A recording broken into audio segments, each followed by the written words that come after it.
주식을 시작할 때부터 이 정도의 수익과 자산을 생각하고 시작하지 않았다. 깡통을 차고 빚만 남았을 때, 투잡으로 대리운전을 하며 밤거리를 거닐 때 이렇게 아파트가 많은데 왜 내 집은 없지 생각했다. 여기 191억 수익 인증을 마지막으로 전설로 떠나는 한 사람이 있습니다. 한때 너 나가서 쿠팡에서 밤새도록 배달하고 대리운전하면서 개고생해서 20만원 벌래. 아니면 어제 종가 베팅한 거 아침에 잘 팔아서 하루에 20에서 30만원 벌래 라고 고민했던 그. 하지만 그는 현재 추정 자산 대략 600억, 모두가 놀랍고 부러워하는 그런 자산을 보유한 투자자가 되었습니다. 오늘은 국내 주식시장에서 트레이딩 역사의 한 획을 긋고 전설로 떠나는 영웅 침착해님의 이야기입니다. 그는 진짜 마지막으로 하고 싶은 말이라며 포기하면 실패지만 포기하지 않으면 성공의 과정이라고 말했는데요. 여러분도 침착해님과 같이 포기하지 않고 끝까지 노력하여 성공 투자자로 거듭나셨으면 합니다. 오늘 영상이 여러분의 성공 투자에 도움이 되었으면 합니다. 그리고 오늘 영상의 바탕이 된 침착해님의 블로그, 그리고 침착해님의 나주다 카페글과 침착해님이 출연하신 유튜브 영상의 반복 시청을 적극 추천드리며 영상 시작해 보도록 하겠습니다.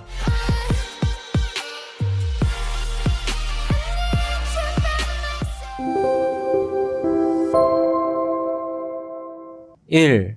주식 여정을 마무리하며. 자, 이 내용은요, 침착해님의 블로그 글을 한번 가지고 와봤습니다. 그의 주식 투자 여정을 되돌아보고 많은 투자자들이 잘 되었으면 하는 진심이 담겨있는 글이었는데요.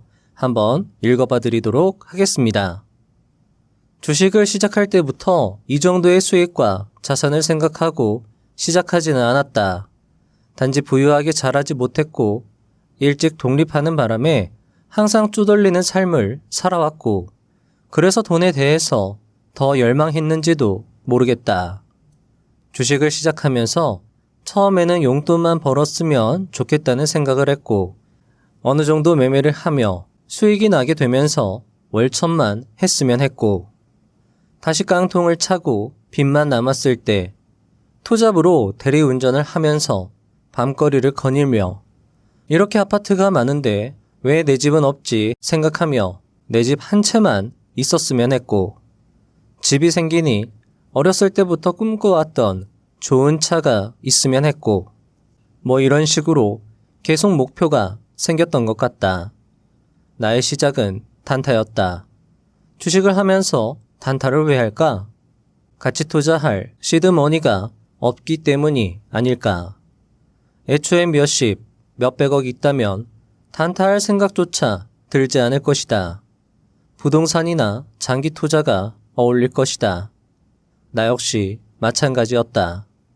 시드가 없기 때문에 회전율을 높여야 했고, 그렇게 해서 돈을 번 사람들을 온라인에서 보고 저게 되는구나 생각했기 때문이었다. 그래서 단타를 하게 되었고, 단타를 하면서 결국 나중에 시드가 커지면 중장기 매매를 해야 된다는 생각을 항상 하고 있었다. 그래서 어느 정도 단타로 시드가 생긴 이후에는 생각했던 것처럼 중장기도 많이 했다. 물론 시행착오도 많이 있었지만 결국 단타로는 한계가 있다고 생각했기 때문이다. 하지만 역대급 유동성 장세를 만나고 지수 선물 트레이딩을 하면서 생각이 바뀌었다. 이 엄청난 유동성 장세에서 지수 선물 트레이딩으로 몇백에서 몇천억 이상의 매매가 가능했기 때문이다. 이걸 깨달은 이후로 중장기의 흥미를 잃고 선물 매매에 집중하게 되었다. 지수 선물 트레이딩 한 번으로 수익 잘 낸 중장기 수익금이 찍히니 더 이상 중장기 종목에 대한 미련이 없어졌고, 단순히 단기 매매에 한계가 있다고 생각했던 과거의 나의 생각에 대해서도 반성하게 되었다. 가보지 않은 길은 섣불리 판단해서는 안 되는구나. 가능성은 언제나 열어놔야 한다고 많이 반성했다. 지수 방향성을 보고 강하게 베팅할 수 있게 된 이유에는 외인, 기관을 추종하는 수급 매매로 매매를 시작했기 때문이 아닐까 싶다.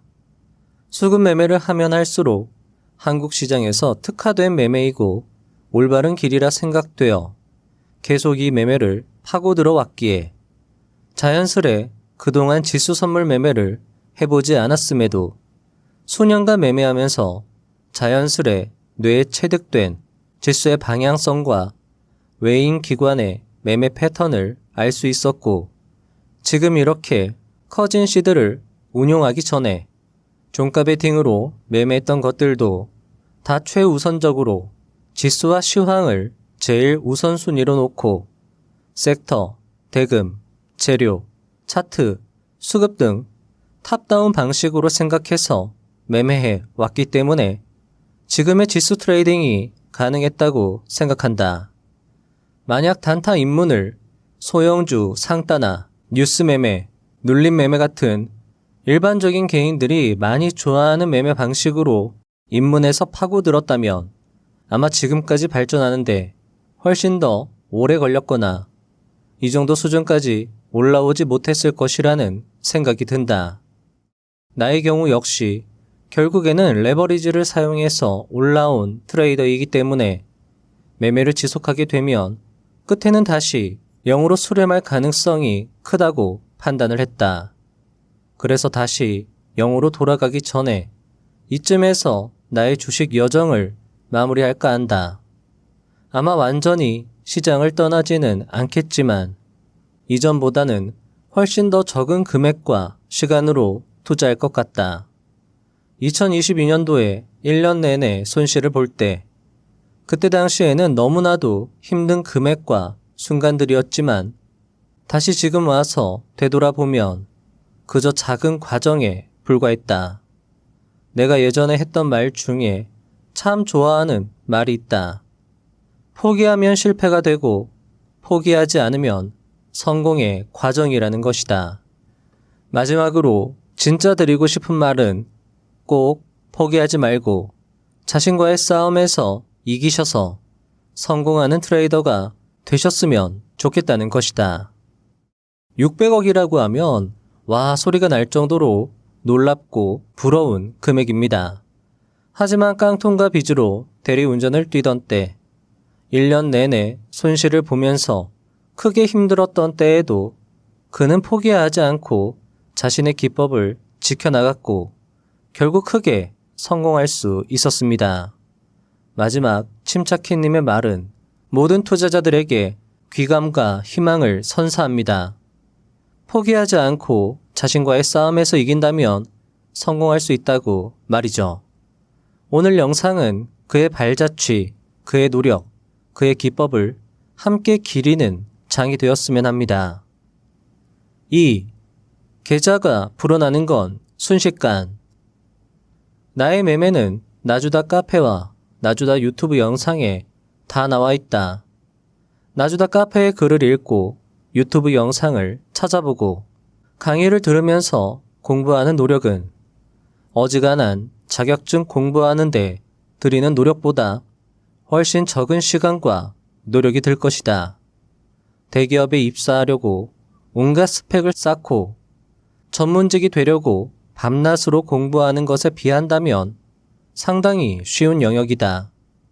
그런데 주식으로 대기업이나 전문직 이상의 연봉을 벌고자 하면서 그 정도 최소한의 노력도 안 한다면 내가 진짜 주식으로 돈 벌고 싶은 게 맞는 것인지 진지하게 생각하고 반성하셔야 할 것이다.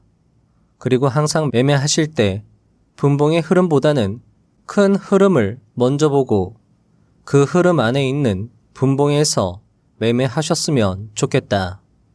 단타는 도파민을 채우는 것도 있지만 돈을 벌고 자산을 증식하려고 하는 게 더 클 것이다. 따라서 적어도 일봉의 흐름을 관찰하고 어떻게 만들어 가는지를 보면서 큰 숲을 보고 매매하는 트레이더가 되시길 바란다. 항상 시장 상황이 어떻게 돌아가는지를 먼저 보고 수익이 나면 출금으로 계좌를 관리하면서 꾸준한 복기로 내 잘못된 부분들을 제거해 나가는 것 역시 중요하다. 필요하다면 강의를 듣는 것도 방법이다. 나 역시 주식 강의를 들으면서 나의 성향과 상황에 맞는 매매를 만들어 왔다. 강의를 듣고 이후 노력하는 과정 속에서 나의 성향에 맞는 매매가 뭔지 파악해야 하고 그걸 파고들어서 복귀하고 수정하면서 디테일을 만들어 나가야 나의 매매가 만들어진다. 강의만 듣고 바로 수익 날 수는 없다. 적어도 같은 예수금으로 4에서 5개월 이상은 수익이 날 때까지 매일매일 출금하면서 작은 수익을 쌓아 나가시길 바란다. 이게 습관이 되면 나중에 나에게 맞는 시장이 오면 계좌가 불어나는 건 진짜 순식간이다. 하지만 이런 습관들을 못 이기고 자꾸 뇌동하고 원칙을 안 지키고 하다 보면 평생을 돌아가게 된다. 자, 여기까지가 침착해님이 주식 여정을 마무리하면서 남긴 블로그 글의 내용이었습니다. 침착해님 블로그는 제가 고정 댓글란에 링크를 남겨드리도록 하겠습니다. 직접 그의 글을 찬찬히 읽는 것만으로도 큰 공부가 될 수 있을 것입니다. 이제부터의 내용은 침착해님의 유튜브 영상 속 조언, 그리고 나주다 카페의 매매 자료와 관련된 내용입니다. 영상을 만들고 보니 정말 도움이 되는 내용들이 많았습니다. 영상을 보신 후 다시 유튜브 영상과 카페 글을 다시 읽으시면서 공부해 보시면 좋을 것입니다. 검증된 대가의 흔적을 쫓는 일은 몇 번을 반복해도 부족함이 없을 것입니다. 3. 주식, 결국에는 빠따가 중요해. 이번 내용은 나주다 카페에서 침착해님이 추천해주신 영상을 다시 정리해 보았습니다. 주식에 미친 사람들 유튜브에 나오는 손절남님께서 자신이 할 말을 대신 다 해주었다면서 빠따, 즉 비중 베팅의 중요성을 강조하였는데요. 과연 어떤 내용일지 기대가 되는 부분입니다. 손절남님의 비중 베팅 강의, 오늘 이 내용이 정말 여러분들께 중요한 내용이 될 수 있을 것 같은데요. 자, 그리고 제가 참고했던 영상과 카페 글은 모두 고정 댓글란에 링크로 남겨두도록 하겠습니다. 지금 주식 시대에서 중요한 것은 매일마다 주식을 엄청 열심히 해서 매일 단타로 수익을 낸다. 이 시대는 지났다는 것이다. 지금은 이렇게 생각해야 한다. 매일마다 주식으로 돈을 벌 생각보다는 매일마다 주식을 보면서 연습한다고 생각하고 경험을 쌓고 결국 나중에 비중 베팅으로 돈을 벌 생각을 해야 한다는 것이다. 비중을 못 올리면 전업으로 절대 성공할 수 없다. 그런데 비중을 못 올리는 사람들이 정말 많다. 왜 그런지 살펴보니 소액으로 계속 벌었다, 잃었다를 반복하며 영에 수렴하는 매매를 하니까 비중을 못 올리는 것이다. 주식 잘하는 사람들은 이길 때 크게 들어가고 질 때 작게 들어간다. 즉, 확률 높은 자리와 확률 낮은 자리에 대한 경험적 판단이 중요하다는 것이다. 비중 베팅이 안 되면 타점은 의미가 없다. 결국 많이 매매해서 경험이 쌓여 비중을 얼마나 들어갈 수 있느냐가 관건이다. 어떤 나만의 틀, 시스템으로 경험을 많이 쌓아서 시장 분위기를 살피면서 어디서 많이 해야 될지 안 해야 될지 판단이 서야 한다. 매일 치고받고 해서 한 달에 200만 원 버는 것과 그냥 일주일 시장 상황 좋을 때 한두 번만 해서 200만 원 버는 것을 비교해 보면 후자가 훨씬 낫다. 따라서 시장을 매일 관찰하면서 정말 괜찮은 것만 들어가고 애매한 건 아예 안 하는 것이 중요하다. 애매한 건 절대 안 하는 게 좋다. 할만할 것 같은데 라고 생각하면서 매매하면 아마 대부분이 손실일 것이다. 주식을 하다 보면 정말 이 자리는 S급 자리다 라는 종목이 있고 이렇게 될 것 같은데 라는 종목도 있다. S급 자리에서 크게 들어가고 같은데 라고 생각하는 종목은 작게 들어가는 것이 핵심이다. 많은 사람들이 실수하는 것이 예수금 100만 원으로 S급 종목에서도 100만 원으로 들어가고 애매한 종목, 그럴 것 같은데 라는 종목에서도 100만 원으로 들어가는 것이 문제이다. 그래서 손익비가 나오지 않는 것이다. 아는 것을 바탕으로 경험을 쌓아야 한다. 그리고 경험을 쌓는 시간은 꽤 오래 걸린다. 그리고 그런 경험이 정말 중요하다. 그리고 주식에서 비중 베팅을 할 수 있는 구간은 낮은 구간이다. 높은 구간에서는 먹을 게 별로 없다. 키움증권 실전투자대회 이관왕 T98님은 이렇게 말했다. 꾸준하게 매일 얼마, 매달 얼마, 그런 건 있을 수 없다. 벌 때 많이 벌고 잃을 때 적게 잃으면서 치고 나가야 한다고 말이다. 잘하는 사람들을 보면 장이 좋을 때 많이 사고 장이 나쁠 땐 작게 사거나 아예 안 하는 사람들이다. 자, 어떻게 들으셨나요? 침착해님은 이 영상을 추천하는 나주다 카페 글에서 이렇게 말씀하셨습니다. 지속하는 하락장 속에서 가는 건 죄다 소형, 테마주였고 종목들도 좋아하는 자리에 있지 않아서 비중 태우기가 어렵다고 말이죠. 그래서 매매 횟수를 줄이고 좋은 이벤트, 승률 높은 자리, 비중을 태울 수 있는 종목에서 승부를 보자. 단타 성향을 확 죽이고 단기 스윙에 집중하려고 노력했다고 말씀을 하셨습니다. 이 짧은 글에서도 그의 스타일을 엿볼 수 있었는데요.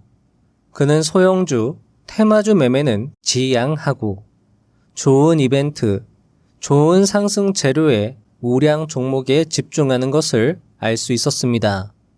그의 카페 글을 보면 유한양행의 매매로 약 9천만 원의 수익을 낸 것을 확인할 수 있었습니다. 그리고 유한양행의 일봉 차트에서 그의 타점을 확인할 수 있었는데요. 보시면 동그라미 친 부분 약 이틀간 20억의 비중 베팅을 하여 그 다음날 장대 양봉을 터트린 9월 20일 장 초반 슈팅에 매도하여 9천만 원의 수익을 낸 것을 확인할 수 있습니다. 이 타점과 관련해서는 일단 침착해님의 말씀을 좀 더 들려드리고 나서 뒤에서 자세히 다루도록 하겠습니다. 침착해님의 유한양행 사례 하나만 제대로 공부해도 정말 많은 것을 배울 수 있을 것입니다. 4. 하루 1억 트레이더의 종목 선정. 해당 내용은 만주님 채널에 출연하여 설명해 주신 종목 선정과 관련된 내용입니다. 침착해님은 여기서 끌고 가는 매매 관점에 대해서 설명을 해 주시는데요. 이 부분이 참 좋았습니다. 침착해님의 금과 옥조와 같은 조언 함께 들어보시죠. 나의 주력 매매는 종가 베팅이다. 따라서 시간의 등락률에 크게 연연하지 않는 편이다. 그리고 매수 후 다음날 갭이 뜨면 좋지만 안 떠도 내가 다음날이나 다다음날까지 끌고 갈 수 있는 그런 매매를 위주로 한다. 그래서 나는 종목 선정에 많이 집중하는 편이다. 그래서 잡주, 테마주 이런 건 요즘 어지간해서는 잘 안 한다. 왜냐하면 시장이 거래대금이 조 단위로 터지는 종목이 많다 보니 최대한 그런 종목 안에서만 매매하려고 한다. 왜냐하면 들고 있어도 부담이 없기 때문이다. 그런 종목들은 시장 참여자라면 누구나 다 보고 있는 종목들이고 수급도 빵빵한 종목들이기 때문에 내가 당장 보지 않고 있다고 해도 큰 지장이 없다. 그런 종목은 굳이 시간 외 등락률을 걱정할 필요도 없다. 나는 그런 종목을 매매하는 편이다. 나는 직장인이라면 나와 같은 매매를 했으면 하는 바람이다. 테마주나 잡주보다는 시간 텀을 좀 길게 볼 수 있는 매매, 비중 조절을 통해서 내가 안 봐도 신경 안 쓸 수 있는 매매, 그런 매매를 하셨으면 좋겠다.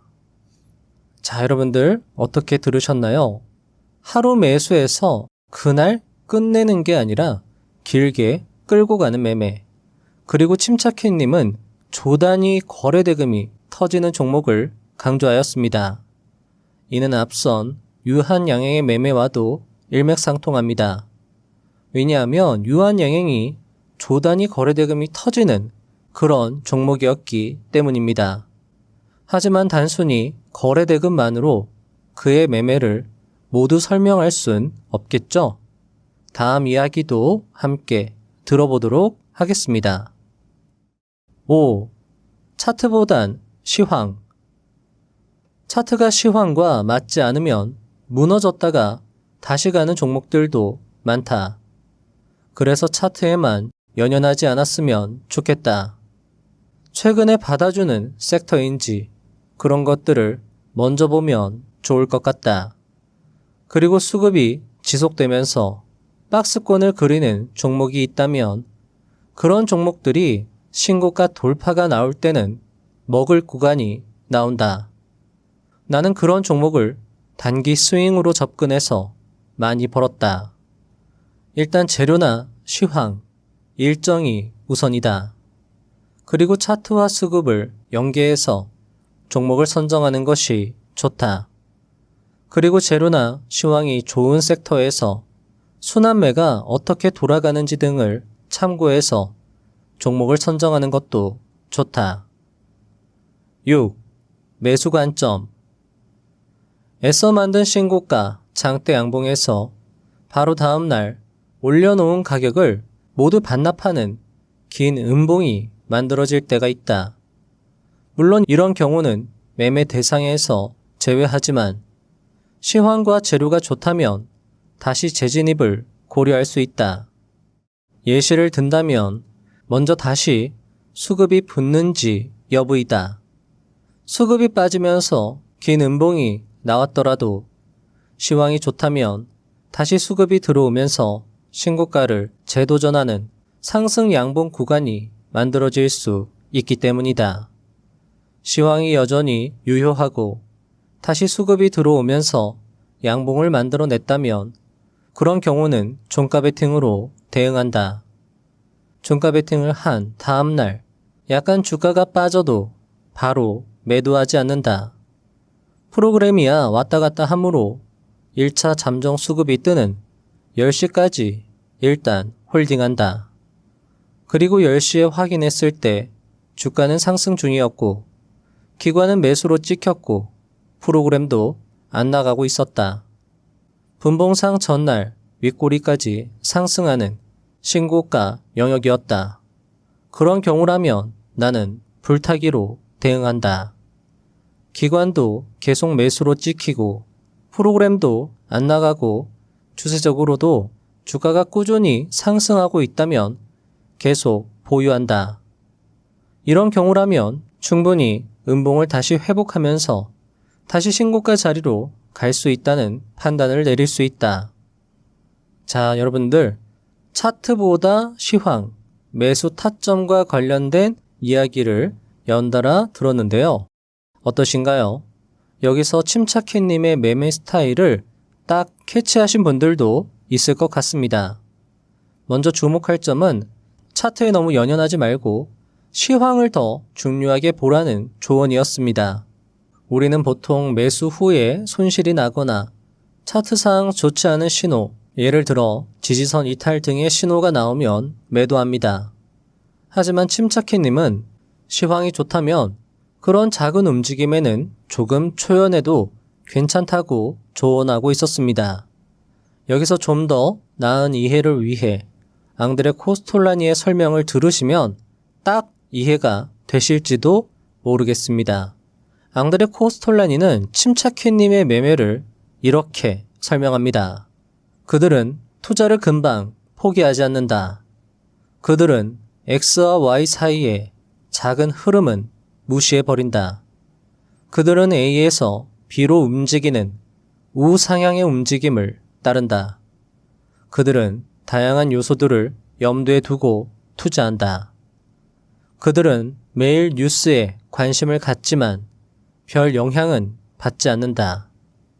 다만 뉴스가 너무 결정적이어서 자기 판단의 기초가 흔들릴 때, 그리고 기존의 판단과 위배될 때는 움직인다. 우리는 그들을 순종 투자자라고 부른다. 앙드레 코스톨라니는 돈 뜨겁게 사랑하고 차갑게 다루오라 해서 침착해님의 매매 스타일을 단기 투자가 아닌 순종 투자라고 명명합니다.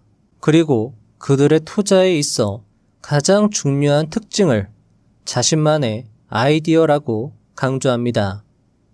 순종 투자자는 옳고 그르든 독자적인 자신만의 아이디어를 가지고 있으며 이것이 그들을 단기 투자자와 구분 짓는 결정적 차이라고 설명하죠. 자, 그럼 여기서 중요한 포인트는 자신만의 아이디어를 어떻게 구축하느냐이고, 침착해님은 그 실마리를 시황, 재료, 수급 등에서 얻는다는 것을 알 수 있습니다. 침착해님의 말씀을 자세히 들어보시면 시황, 재료, 수급이라는 단어를 계속 언급하는 걸 확인할 수 있습니다. 그만큼 시황, 재료, 수급이 중요하다는 것이죠. 이 매수 관점은 역시 앞의 유한양행 매매 사례에서도 여실히 증명됩니다. 유한양행 사례는 뒤에서 자세히 설명되니까요. 채널을 고정해 주시면 좋겠습니다. 7. 침착해님의 관점. 이번 내용은 침착해님이 어떻게 투자 아이디어를 만드는지 그 과정이 참 잘 설명되어 있는 영상의 내용입니다. 일단 침착해님의 말씀을 듣고 정리해보면 좋을 것 같습니다. 내가 에이징랜드로 수익을 낸 관점은 다음과 같다. 일단 누구나 알고 있는 사실은 미국 시장과 엔비디아가 좋다는 것이다. 미국 시장은 상승하면 크게 밀리지 않는 특징이 있다. 그래서 그 상승세가 이어질 것이라고 판단했고, 그래서 반도체 종목을 종가 베팅으로 하나 들고 가야겠다는 생각을 했다. 내가 에이징랜드를 매수할 당시 이미 가온칩스는 상한가에 진입해 있었고, 오픈엣지 테크놀로지는 이미 신고가 영역이어서 어떻게 움직일지 예측이 잘 안 되는 상황이었다. 그래서 주목한 것이 에이징랜드였다. 내가 종가 베팅을 한 날, 에이징랜드는 상장 이후 최대 거래량을 터뜨렸고, 거래대금도 4,700억 가량으로 크게 터졌다. 그리고 오후장에서 위아래로 주가가 크게 움직이며 계속 흔드는 움직임이 있었다.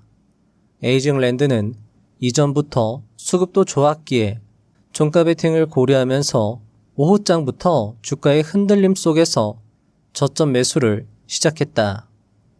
그래서 슈팅이 나오면 일부 매도했고, 어차피 종가 베팅을 할 생각이었고, 밑에서 프로그램에 매수도 있었기에 나 역시 밑에서 매수로 대응했다.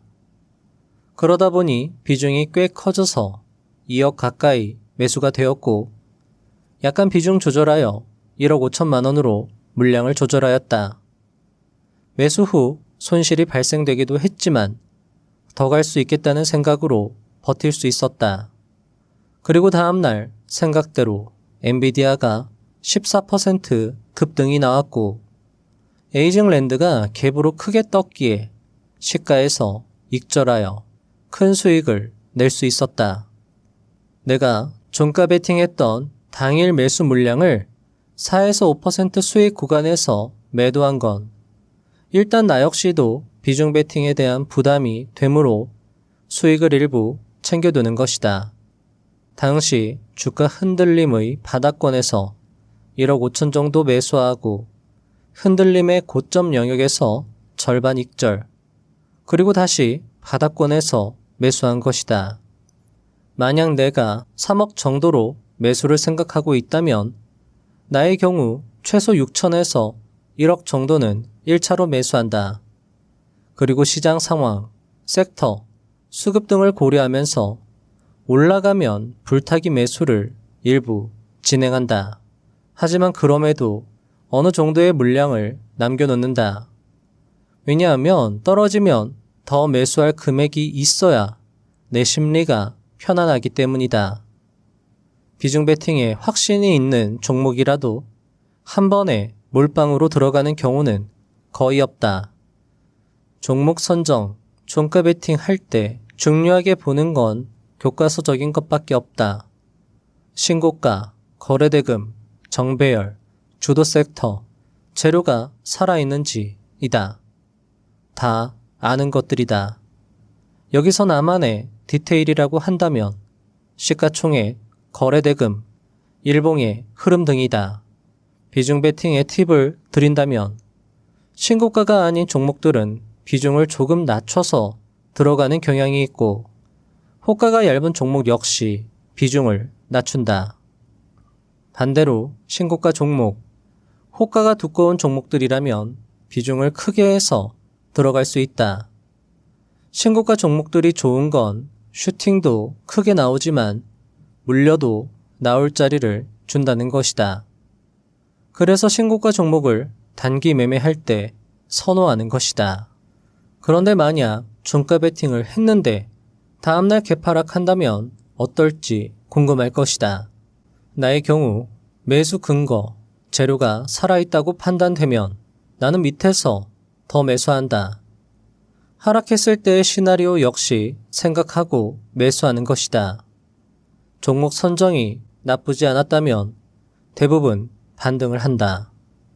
따라서 손실 후 반등이 나오면 본절이나 약손절로 비중을 좀 덜어내고 이후 시장, 수급 흐름 등을 고려하면서 익절을 하든 손절을 하든 결정을 한다. 자, 이 유튜브 영상에서 그는 알테오젠, 에이직 랜드, 폴라리스 오피스의 종가 베팅 수익을 공개하였습니다. 그중 에이직 랜드의 관점을 자세히 설명해 주었는데요. 먼저 그의 설명을 찬찬히 뜯어보면 먼저 미국 시황입니다. 미국 시황의 특징은 추세가 잘 안 무너지고 이어진다라는 것이고 따라서 오늘 상승이면 내일도 상승할 거다라고 예상을 한 거고요. 두 번째로는 국내 시황이었습니다. 당일 반도체 관련주의 상승세가 우수했고요. 따라서 반도체 종목 하나를 종가 베팅 해야 되겠다라고 결정을 내린 거죠. 미국 시황을 보고 국내 시황을 보고 이 두 가지가 일단 맞았기 때문에 반도체 종배를 결심한 것입니다. 자, 세 번째로 종목 선정입니다. 거래대금을 중요하게 보셨고요. 거래량도 중요하게 보셨고요. 일봉의 위치도 중요하게 보셨고요. 수급도 중요하게 보셨습니다. 다 중요하게 보고 모든 것이 부합될 때 비중을 세게 실어서 그때 크게 먹고 빠져나오는 거죠. 만약에 이런 조건이 조금 부족하다라고 생각이 되면 비중을 줄여서 대응하고 그것이 주식 투자를 잘하는 투자자들의 특징이다라는 거죠. 에이징 랜드는 4,700억 거래량 그리고 그날 상장 이후 가장 큰 거래량이 터졌고요. 신고가 직전의 움직임이었고요. 수급이 양호했고요. 그래서 에이징 랜드를 선정한 겁니다. 오픈 엣지 테크놀로지도 말씀을 해주셨는데 요건 여러분들 뒤에서 설명을 들으시면 왜 에이징 랜드를 선정할 수 있었는지 확인할 수 있을 겁니다. 자, 매수 타점입니다. 일단 상방 관점, 내가 매수하고 결국에는 가격이 올라갈 것이다. 앞에서 앙드레 코스톨라니가 이야기했던 것처럼 작은 흐름에 연연하는 게 아니라 우상향의 흐름에 집중하고 대응을 하는 거죠. 그리고 분봉 차트에서 보시면 최대한 저점에서 만약에 분봉 차트가 추세 상승을 하거나 박스권으로 움직인다라고 하면 최대한 저점. 그런데 이것도 그냥 장중에 하는 게 아니죠. 최대한 종가 부분에서 그날 분봉의 움직임을 다 검토한 다음에 최대한 저점에서 매수한다라는 게 특징이었습니다.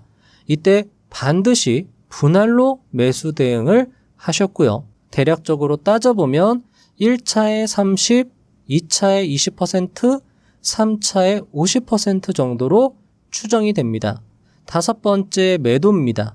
매수 후에 4에서 5%가량의 수익이 발생되거나 아니면 어떤 박스권의 고점 부분, 분봉 차트로 봤을 때 저점에서 매수했는데 전고점 부분에서 추가 상승 실패를 한다. 그럼 일단 수익을 챙겨두고요.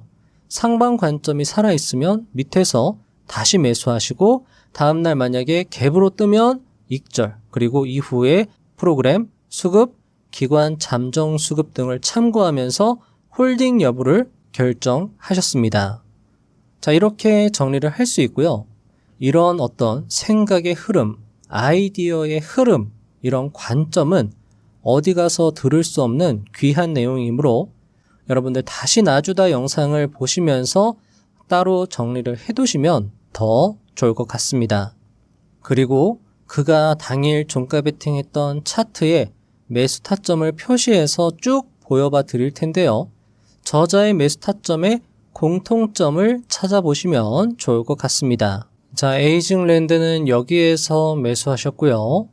알테오제는 여기 종가에서 매수했고요. 폴라리스 오피스는 여기 종가에서 매수했습니다. 어떠신가요? 타점의 공통점을 찾으셨을까요? 다음 내용은 저자의 기법을 다시 이해하기 쉽게 정리한 내용입니다. 다음 내용에서 유한양의 사례까지 총정리해 보도록 하겠습니다. 8. 침착해님 기법 정리. 자, 지금까지 그의 매매를 살펴보면 공통점을 찾을 수 있습니다. 첫째, 시황과 재료를 반드시 고려했다는 점이죠. 시황이 좋던가 아니면 재료가 우수하던가 그래야 그는 비로소 움직였습니다.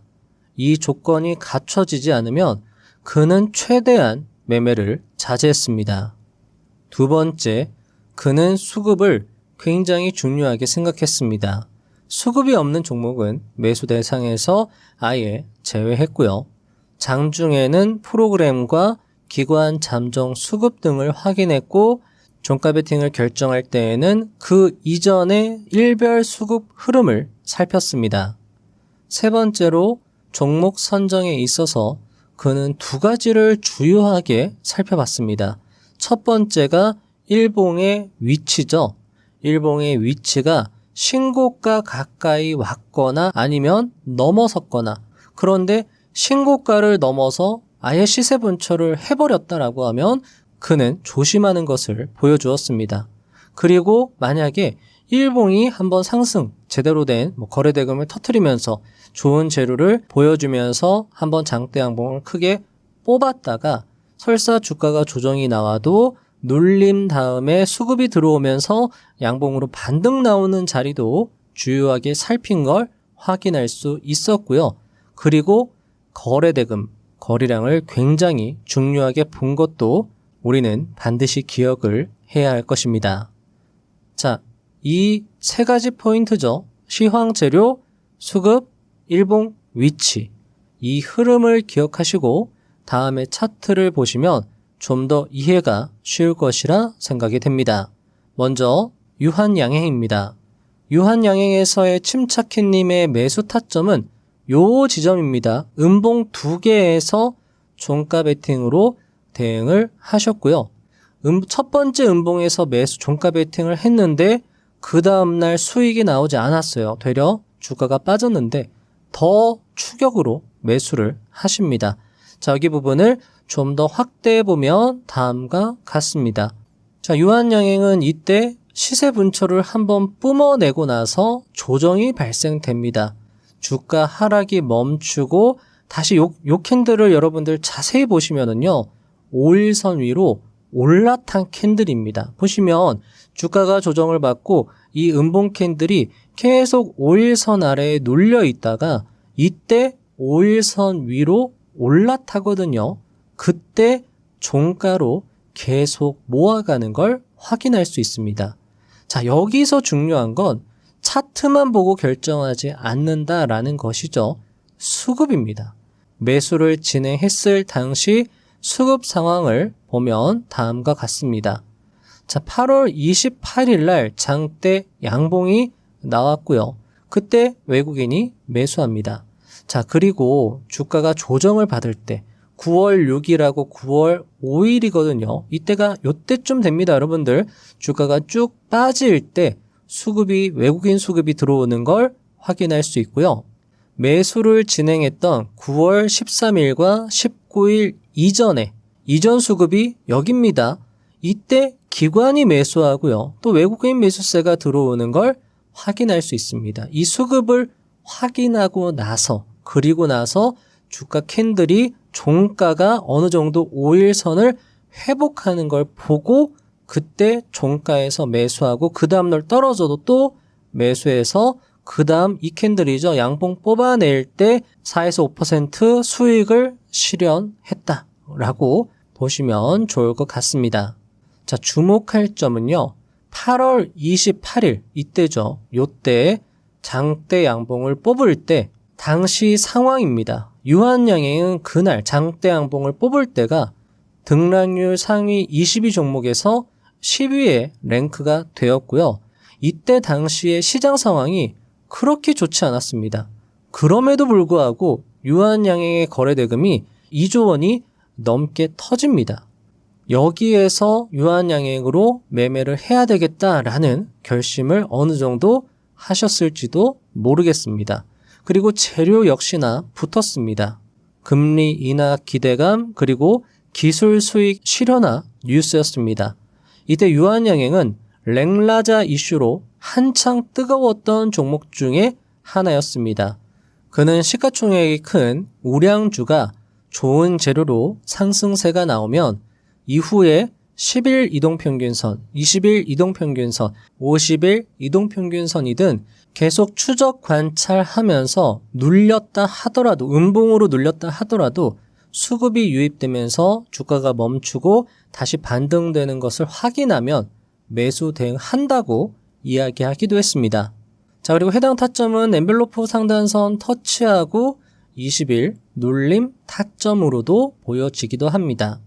거래대금, 엔벨로프 상단 터치, 재료 등으로 해당 종목의 힘을 가늠하고 이후 수급, 조정의 움직임을 예의주시하면서 타점을 잡고 상승의 관점을 가지면서 비중 베팅으로 대응해서 큰 수익으로 마무리하는 그의 매매가 참 인상 깊었습니다. 그 중에서도 가장 중요한 건 종목 선정이겠죠. 그리고 또 중요한 건 이런 기회가 올 때까지 기다렸다. 그리고 기다리고 조건이 모두 부합될 때 먹을 때 크게 먹는다. 이게 고수들의 특징이다 라고 볼 수 있을 것입니다. 자, 그리고 보통 횡보 후에 첫 장대 양봉을 뽑은 종목들은 1차 눌림 다음에 2차 반등을 보이는 경우가 많았고, 이런 매매는 남석관님도 즐겨하는 매매이기 때문에 이렇게 많은 대가 고수들, 전국의 트레이더들이 모두 선호하는 자리에서 함께 동참하는 것이 수익의 길이 아닌가 하는 생각도 해보게 되는 부분이었습니다. 다음으로 에이징랜드의 사례입니다. 이때는 에이징랜드의 개별 이슈보다는 미국과 엔비디아의 시황, 그리고 국내 주식시장의 시황을 바탕으로 매매를 한 좋은 사례로 볼 수 있을 것입니다. 이날 주목할 점은 당일 국내 주식시장의 상황이었습니다. 에이징랜드가 좋은 상승세가 나왔을 당일입니다. 반도체 섹터가 단체 상승한 걸 확인할 수 있었습니다. 침착해님이 말씀하신 것처럼 가온칩스는 이미 상한가를 기록했고 단체 상승한 종목 중에서 상한가를 기록한 가온칩스를 제외하고 가장 거래대금이 큰 종목이 에이징랜드였습니다. 거래대금 4,700억 원이 터졌고요. 일봉 차트를 봐도 이때 요 날이었습니다. 종가 베팅을 결심한 이날 거래량이 가장 컸습니다. 상장 이후 가장 큰 거래량이 터지면서 거래대금도 크게 터지면서 중요한 정고점 가까이 캔들을 붙여놓은 걸 확인할 수 있습니다. 많은 투자대가 고수들이 신고가 돌파를 도전하는 자리를 좋아한다는 점 역시 눈여겨볼 부분입니다.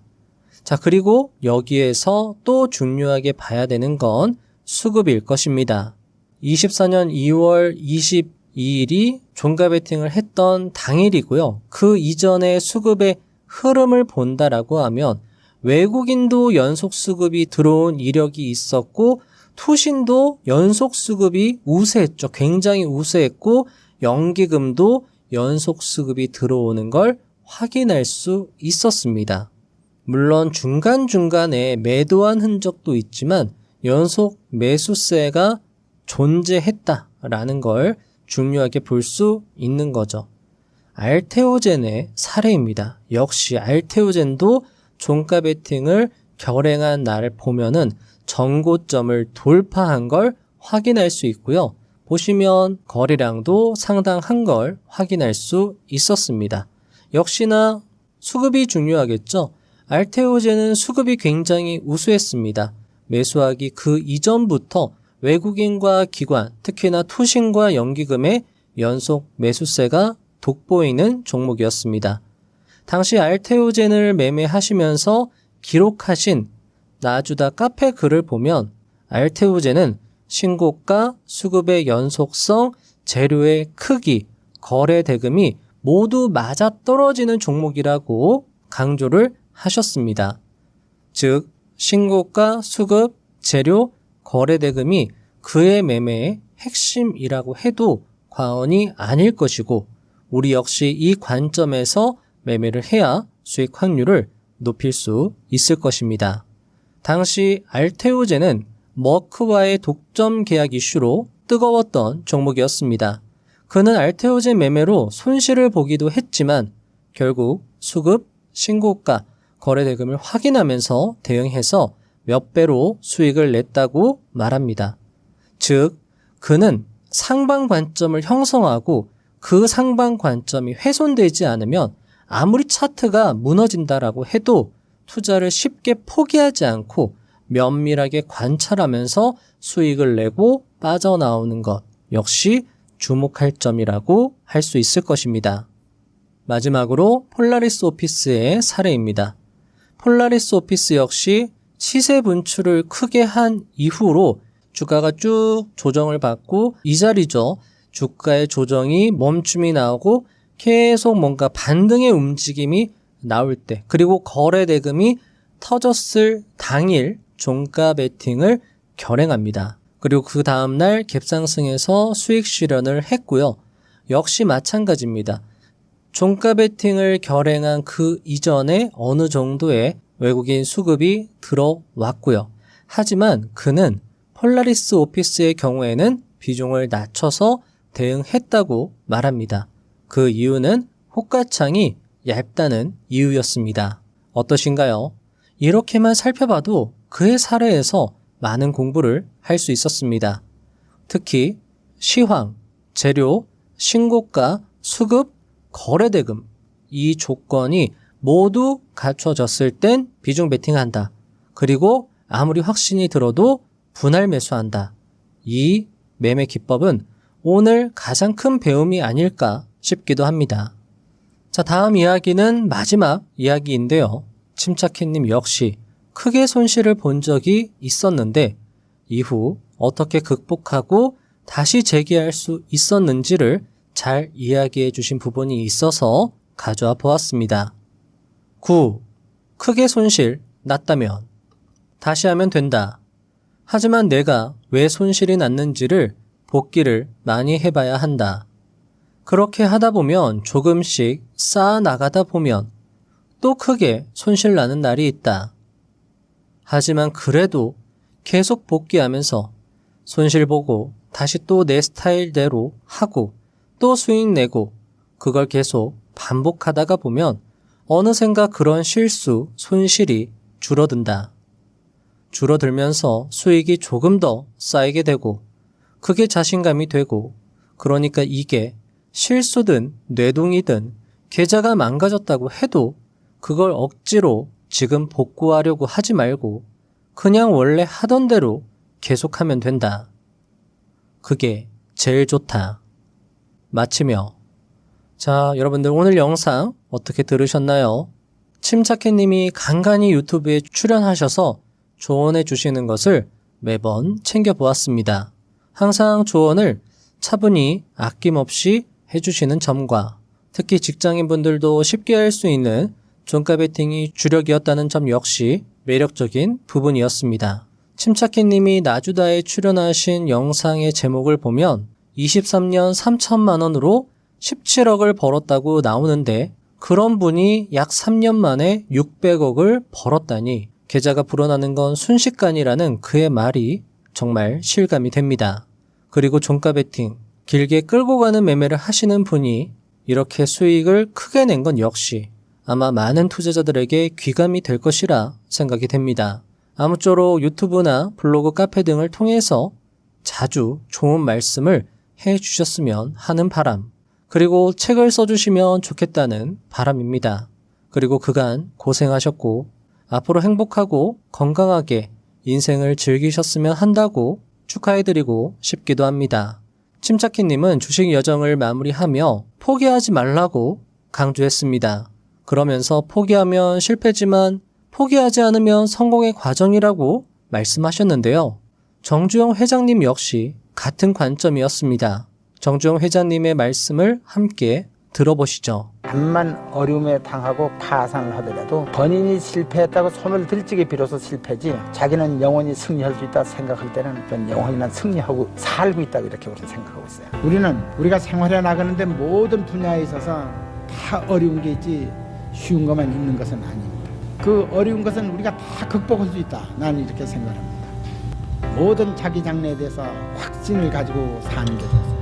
그 때문에 우리의 장래는 기쁘고 행복뿐이지 어려움이나 슬픔이나 고독이 있을 수가 없다. 나는 이렇게 생각합니다. 끊임없이 노력하고 실패해도 포기하지 않고 나는 할 수 있다는 확신, 그리고 헌신, 이것이 성공의 지름길이라는 것을 믿어 의심치 않습니다.